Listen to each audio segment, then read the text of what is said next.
LG 엔솔과 포스코가 칠레산 리튬 광산에 대해서 개발에 대해서 지금 추진을 하고 있는데, 칠레산 리튬도 결과적으로 그 IRA법에 대한 혜택이 확정됐다는 겁니다. 그래서 만약에 이제 LG 엔솔이라든지 포스코홀딩스가 개발권을 따오게 된다고 했을 때는 상당히 또 호재가 되겠죠.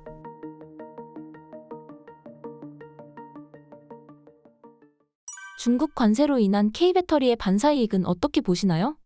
네, 그러니까 2부에서 이제 중국 그 이후에 중국산 전기차에 대한 관세가 효과가 있다라고 말씀드렸고요. 그러면 당연히 그 K배터리랑 완성제조 기업들한테는 수혜가 되겠죠. 반사이익이 기대가 된다라고 볼 수 있겠고요. 조선비즈 기사입니다. 7월 8일자고요. 제목이 그 중국 경제 나선 유럽서 승전보 기대는 한국배터리라고 되어 있고, 그래서 이제 유럽이 중국산 전기차에 대한 견제에 대해서 본격적으로 나서면서 한국 배터리 업계가 반사이익을 기대하고 있다라고 되어 있고, 그 한국 대형 배터리 3사 모두 유럽의 생산실을 갖추고 있다는 겁니다. 그만큼 이제 그 유럽의 생산실을 갖춘 기업들한테 유리할 수밖에 없는 것이고, 이런 이제 그 상관관세, 그러니까 기존 관세 10%에 추가 관세 해가지고 최대 47.6%의 관세가 이제 부과가 되기 때문에 이로 인해서 그러면은 이제 사실 그 LG 에너지솔루션이 원래 그 대형 셀 쪽에서, 그 자동차 쪽, 그러니까 원통형 배터리는 소형 셀이고요. ESS는 별도고, 이 대형 쪽에, 대형 전지 쪽에서 원래 24년에서 26년까지 10억 셀 정도 나가기로 했었는데, 이게 이제 유럽 쪽의 가동률이 떨어지면서 특히 이제 중국산 전기차가 많이 들어가면서 가동률이 떨어졌어요. 그러면서 이제 9억 셀 정도로 이제 줄어들었거든요. 예상 출하량이. 26년까지 원래 10억 셀 딱 픽스가 됐다 그러더라고요. 그러니까 그게 사실 26년까지는 LG 에너지솔루션의 실적이 정해져 있었어요. 근데 이제 유럽 쪽에 문제가 생기면서 가동률이 떨어지면 출하량이 줄어들고 수주가 떨어지면서 10억 셀의 10% 정도가 실적이 좀 앞으로 줄어든 것들이 시장이 좀 과하게 좀 반영이 됐다라고 볼 수 있겠고요. 그러니까 올해는 어차피 안 좋아요. 올해까지는 안 좋고 내년에는 급성장 되는 거는 뭐 당연하다라고 볼 수 있겠고요. 그래서 이제 그 이후 조치로 인해서 한국 배터리 업체들의 반사이익이 기대되고 있고, 그 최근 유럽 전기차 시장은 다른 지역보다 성장률을 저조해가지고 한국 업체들의 유럽 공장 가동률이 크게 떨어진 상태라는 거죠. 근데 이게 이제 반사이익이 되면서 그런 가동률이 이제 앞으로 좀 올라갈 가능성이 이제 많이 높아졌다라고 보면 좋을 것 같습니다. 그래서 이제 실질적으로 최근에 이제 그 LG 에너지솔루션이 르노 전기차 부분 암페어와 전기차용 파우치 리튬 인산철 배터리를 공급 계약을 했거든요. 이제 그 국내 배터리 기업들이 유럽에서 특히 엔솔이 그동안 유럽 수주가 없었어요. 되게 지난해 하반기부터 갑자기 유럽 쪽에 수주가 또 끊겼습니다. 그게 사실 이제 유럽 공장 가동률 급락과 실적 부진으로 연결이 된 건데, 이런 유럽 지역의 수주가 지금 이제 본격화되기 시작했다는 겁니다. 다시. 그래서 25년 말부터 5년간 승수수 전기차 59만 대를 생산할 수 있는 39기가와트시 규모의 배터리를 공급한다는 것이고요. 계약 규모는 얘기하지 않았지만 4조에서 5조 정도로 추산을 하는 것입니다. 그리고 또 하나가 노스볼트가 사실 유럽의 희망이라 볼 수 있는 배터리 기업인데 지금 쉽게 소일이 안 되는 것 같아요. 그래서 최근에 BMW가 노스볼트와 체결했던 약 20억 유로, 약 3조 원 규모의 각형 배터리 셀을 취소했기 때문에 이게 지금 거의 그 얘네가 생산할 수 있는 양의 거의 8분의 1 수준? 그러니까 뭐냐면 지금 생산하는 것보다 5배를 연말까지 올리면은 얘네 전체 캐파의 8분의 1 수준 정도 생산을 하는 것 같더라고요. 그러니까 이제 수율이 택도 없는 거예요, 지금. 문제가 있고, 이런 이제 그 노스볼트의 실주 물량은 각형 배터리의 강점을 갖고 있는 삼성 SD조도 넘어갈 가능성이 높다라고 얘기를 하고 있고, 그리고 이제 물론 BMW와의 추가 확정이 뭐 된 바 없다고는 이제 삼성 SD조 얘기를 하고 있지만은 가능성이 있다고 보는 거죠. 앞으로 이런 식의 이제 LG 에너지솔루션이 그동안 유럽 쪽에 수주가 없다가 39기가와트 배터리 공급액이 터졌다는 것이고, 이거는 앞으로 이런 식으로 꾸준히 이어갈 가능성이 높다라고 보시면 되겠습니다. 그리고 그 다음 그 서울 파이낸스에서 나온 그 7월 10일자 뉴스고요. 제목이 캐즘도 못 말려 미국 유럽사 진격하는 K배터리. 근데 결국에는 중국의 시장의 지역에서 전기차 시장의 성장과 함께 배터리 3세 점유율도 오를 것이라는 그런 얘기입니다. 그래서 그 SNE 리서치에서 제 요약을 했는데, 국내 업체들이 시장 개척에 나누는 상황과 세계 각국이 중국 업체를 견제하는 상황이 겹치자 이제 국내 배터리 회사가 수혜를 받을 것을 전망한다라고 이제 SNE 리서치에서 얘기를 했고, 같은 곳에서 유럽의 중국에 대한 자국보 정책 강화와 그리고 이제 국내 3사의 그 북미 유럽에서의 이제 현지 증설 그리고 신차 출시 등 신차 출시 등이 이제 예정되어 있기 때문에 장기적으로 중국의 지역 전기차 시장의 성공과 함께 배터리 3사 점유율이 오를 것이다라고 이제 그런 기대가 된다고 얘기를 한 상황이거든요. 그러니까 실제로 누가 봐도 지금 그런 움직임들이 나타나고 있는 거죠. 그런 기대할 수 있는 거기 때문에 같은 비슷한 뉴스입니다. 같은 맥락이고요. 그 중국 텃밭에서 존재감을 내보이는 K 배터리 저력, 뭐 이런 식의 뉴스가 나왔고 같은 내용이더라고요. 뭐 지금 르노 그 배터리 그 암페어라 이제 전기차 그 LFP 배터리 공급 계약한 것들과 그리고 이제 여기는 보면은 이건 미국인데 그 넥스트라 에너지가 중국 업체 대신에 삼성 SDI를 선택을 했다는 거죠. 그래서 이제 요거 그 ESS 쪽으로도 지금 그 삼성 SDI가 이제 6.3GWh 수주했거든요. 이게 이제 대략 거의 한 1조 정도 되는 것 같아요. 1조 정도 되는 것 같은데 대부분 지금 북미 쪽에서의 ESS 쪽은 시애틀이라든가 비아드 중국 업체들이 거의 90%를 차지하는 것들을 일단 삼성 SDI가 이것도 NCA 배터리를 뚫었다는 겁니다.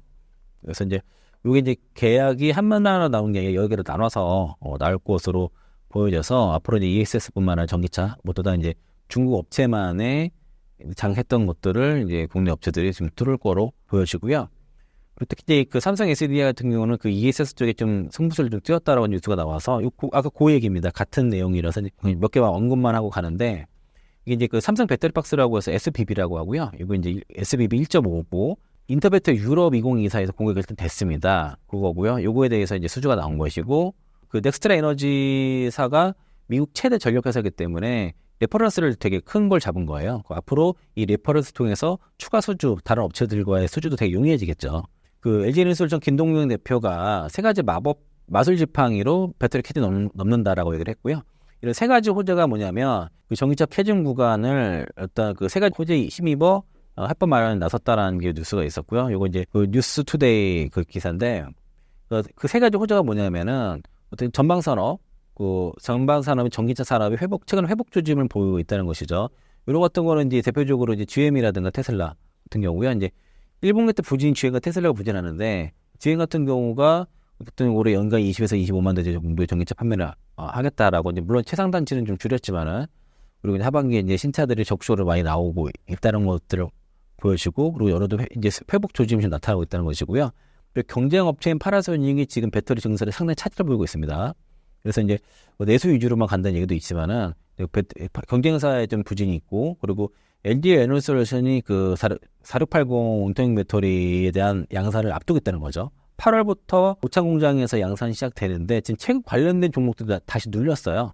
좀 먼저 좀 반응해서 올랐다가 차익 매물리가 나오면서 좀 주가 좀 많이 빠지는데 어떤 이런 세 가지의 핵심 병기를 가지고서 다시 어닝 서프라이즈를 거두겠다는 게 이제 그 김동명 그 대표의 이제 얘기였다라고 볼 수 있겠고, 요거 이제 아까 그 세 가지 얘기 중에 이제 얘기 나온 게 테슬라랑 이제 그 GM 같은 경우가 최근에 이제 테슬라가 시장 예상치보다는 좀 판매가 좀 잘 나왔고요. GM도 그 전기차 판매가 늘어나는 모습이고 가장 이제 북미에서 완성차 기업들 중에서는 가장 적극적으로 전기차 판매에 좀 나서고 있는 상황이고 얼템센즈 플랫폼에서 나오는 차들이 어쨌든 성장률이 가장 가파릅니다. 이제 GM에서 얘기했던 가이던스보다 전체적으로 아직까지는 좀 상당히 미치지 못해서 증권가 대부분 올해 20에서 25만 톤은 가이던스 지키지 못할 거다라고 확신하고 있거든요. 처음부터 믿지 않았어요.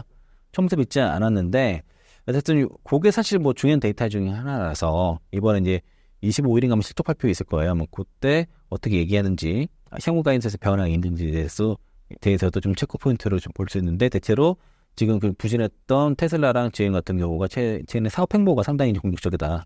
일단 그 특히 이제 GM 같은 경우 앞으로 우리가 가장 중요하게 봐야 될 업체 중에 하나인 거는 레거시 그 완성차 중에서 GM이 유일하게 지금 가장 속도를 내고 있거든요. 근데 이제 현대기아차는 오늘 좀 잘하고 있고 그리고 GM도 지금 북미 기업 중에서 GM이 가장 적극적으로 시장 공략을 하고 있다는 거기 때문에 GM이 중요하다. 그러니까 GM이 잘 되면 GM 테슬라가 잘 되면 엔솔한테 좋은 거니까 같은 빌리지 쪽에서 같이 좋은 그림이 될 거고요. 그 파나소닉이 지금 그 오클라마주에 추진하던 배터리 공장 계획을 무산됐습니다. 이게 보조금 문제 때문에 주정부랑 좀 갈등 이견이 있어가지고 그래서 이제 사실상 이제 백지화시켰고요. 이게 이제 결과적으로 파라소닌 증설이 안 되면은 엔솔한테 수혜가 되는 것이고, 그리고 이제 원통형 배터리가 사실상 그 게임 자료 팔고 원통형 배터리가 시장의 게임 차인저를 역할을 한다는 그런 기대감이 있기 때문에 테슬라의 자체 그 픽업 트럭에 주로 사이버 트럭에 주로 탑재가 될 것으로 보여져서 생산하는 대로 다 테슬라 쪽으로 들어가게 될 것이고, 일단은 4680 원통형 배터리는 이제 9기가와트 정도 물량을 생산을 하는데, 이거 관련 종목들은 이때쯤 움직이지 않을까라고 좀 볼 수 있겠고요.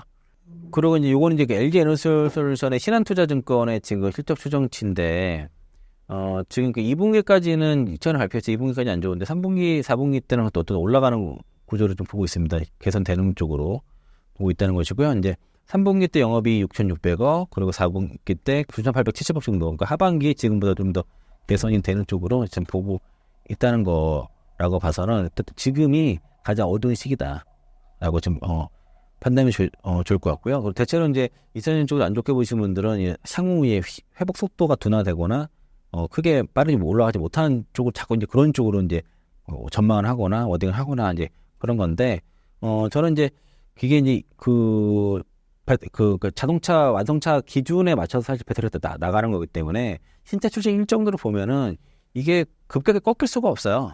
그리고 제가 앞서 말씀드린 것처럼 전기차 시장이 중요한 건, 앞으로 중요한 거는 전기차 대중화 시대가 올 거지 않습니까? 거기서는 경쟁력 싸고 성능이 좋은, 경쟁이 있는 차가 나오는 게 중요한 거예요. 그 VT 기능은 당연히 기본으로 들어갈 때 것이고, 그래서 그런 차들이 나오는 시기가 앞으로 다가온다라고 봤을 때는 한 25년 또 가면은 굉장히 빠른 속도로 전기차가 보급되지 않을까라는 생각이 들고요.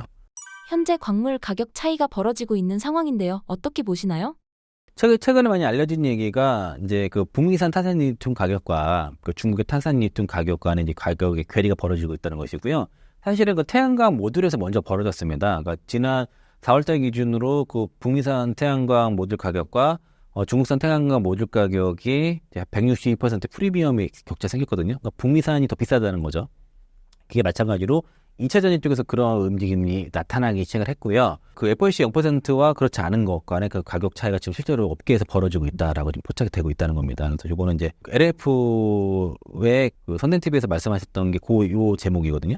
그 FOMC 0%와 그렇지 않은 거에 관한 광물 가격과의 차이가 벌어지는 있다라고 해서 제가 그거를 거기 따왔고요. 최근에 보면 이건 이제 포스코홀딩스의 IR 자료입니다. 리튬과 니켈 가격이고요. 리튬 가격과 니켈 가격이 이렇게 많이 떨어졌죠. 최근에 니켈 가격이 더 떨어지는 상황이고, 7월달 기준으로 니켈 가격도 최근에 반등했다가 다시 떨어졌어요. 다시 전저점까지 떨어지는 상황인데, 그래서 이제 리튬 가격 리튬 같은 경우는 올해 공급강이 있었고, 또 이제 고객사들이 기보유한 재고 조정 영향을 통해서 하락세가 지금 들어가고 있는 상황이고, 특히 이제 중국이 더 문제예요. 중국 쪽에서는 좀 여전히 아직도 공급가격이라서, 그래서 이제 이렇게 되면 이 가격이면 앨범만으로 적자나기 때문에 신규 프로젝트들이 개발이 쉽지 않습니다. 이 가격으로는. 그래서 이제 아마 이게 이제 공급이 감소가 된다 그러면은 20년 이후로는 뭐 반등이 가능하다고 좀 포스클리스 보고 있는 것 같고요. 그리고 그 니켈 가격 같은 경우가 러시아 제재라든가 그 뉴칼레도니아 소요 사태로 인해서 잠시 공급 충격이 있었지만은 이게 회복이 되면서 특히 인도네시아산의 공급 증가로 인해서 가격이 다시 안정화의 단계에 들어갔다라고 좀 볼 수 있겠습니다. 그래서 최근에 탄산리튬 가격이 굉장히 좀 많이 떨어진 상태고요. 지금 그래서 이제 그 25년 말과 이제 24년 상반기에 이제 항상 원가 열리는 업체들이 지금 구조조정이라든가 프로젝트 셧다운을 하면서 좀 반등이 나왔다가 다시 좀 최근에 다시 좀 떨어지는 모습인데, 이렇게 되면은 이제 이럴 경우에는 연말에 그 앞으로 이제 그 상위 업체들이 공급 조절을 할 수 있기 때문에 가격 반등이 예상이 된다라고 지금 얘기를 하고 있어서 미래셋 자료를 가져왔고요. 그래서 요거 아까 그 제목이에요. 여기 이제 선덴TV에서 이제 전문님인가 나오셔서 요 얘기를 한 겁니다. 그 FOMC 0% 해외 우려 집단에 포함되지 않은 0% 광물과 그렇지 않은 거에 대한 광물 가격이 벌어지는 중이다라고 이제 말씀을 하셨고, 실제로 이제 그 미래셋 자료를 보면은 북미 탄산리튬 가격과 중국 탄산리튬 가격과의 차이가 벌어졌죠. 북미산이 지금 프리미엄을 받고 있고 이렇게 점점 벌어지고 있다는 겁니다. 그리고 이제 24년 기준으로 해서 그 IRA 적격 니켈 양이 6%에 불과하다는 거고요. 그 때문에 니켈에 대해서 이제 포스콜링스는 이제 그 내재화를 많이 하겠다라고 라고 얘기를 하고 있는 거라서 이런 현상들이 그 IRA법의 적격 광물이 되거나 그리고 이제 FOC 규정에서 벗어나지 않는 광물들 확보가 앞으로 관건이고 그런 광목들은 지금 공급 부족이 있다는 거죠. 그래서 그런 광목들 자연적으로 프리미엄을 받는 시장이 형성이 될 수밖에 없다라고 좀 보는 거고요. 그래서 이제 그 최근에 이제 LG 에너솔루션이 이제 그러니까 LG 엔솔과 포스코가 칠레산 리튬 광산에 대해서 개발에 대해서 지금 또 신청을 했거든요.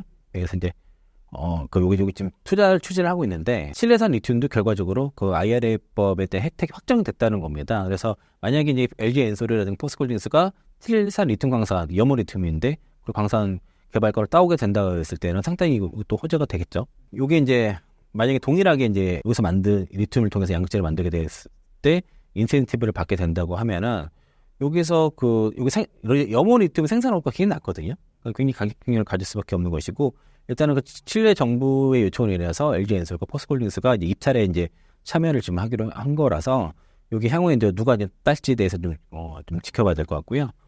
그리고 이제 미래에셋에서는 그 전에는 이제 이 가격 반등, 이 PQ의 반등이 3분기는 본격적으로 될 거라고 봤는데 다소 한 분기 좀 늦어진 것 같고요. 가격만 동박이 좀 더 3분기 먼저 좀 올라오는 정도라고 보면 좋을 것 같고 최근에 7월달 데이터를 보면은 그 양극재 가격, 그러니까 이거 6월달 자료를 보면은 양극재의 ACA 가격이 좀 많이 올라왔고요.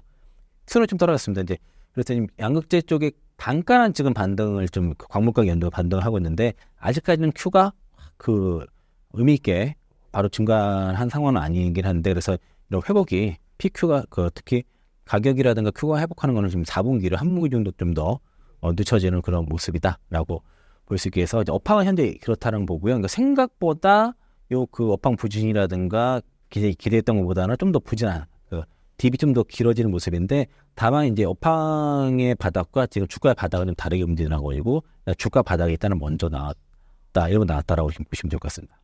신사임당 시청자분들을 위한 한마디 부탁드릴게요. 신사임당 TV는 한 달에 한 번 출연하고 있고요. 매달 셋째 주 수요일 날 지금 방송하기로 했는데 그거 준비하면서 일주일 정도 준비하니까 잘 시청 부탁드리겠습니다. 네, 감사합니다.